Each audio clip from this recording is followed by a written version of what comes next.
முடியாது. ஏன்னா கொடுக்குற மாதிரி நம்ம வாழலை, பெறுவதர் மாதிரி நம்ம வாழ்க்கையில் தகுதியோட சில விஷயத்தை செய்யலை. இந்த ரெண்டு விஷயங்கள் தான் மாறி மாறி மாறி இருக்குது உங்கள் வாழ்க்கையில். ஸோ மனிதர்களுக்கு கொடுக்கக்கூடிய முக்கியத்துவத்தை நீங்கள் கடவுளுக்கு கொடுக்கல.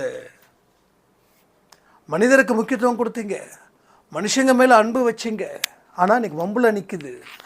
ஆனால் கடவுள் மேலே அன்பு வச்சவங்க யாருக்கும் வம்பு தும்பு கிடையாது.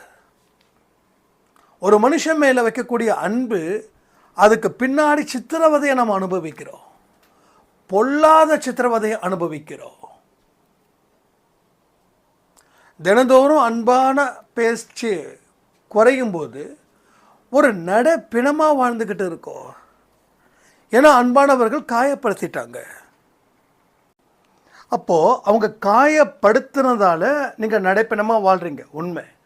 அப்போ ஏன் காயப்படுத்தினாங்க? அவங்க பண்ணக்கூடிய ஒரு சின்ன காயம் கூட உங்களுக்கு பெருங்காயமாக ஏன் மாறுச்சுன்னா, நீங்கள் அளவில்லாத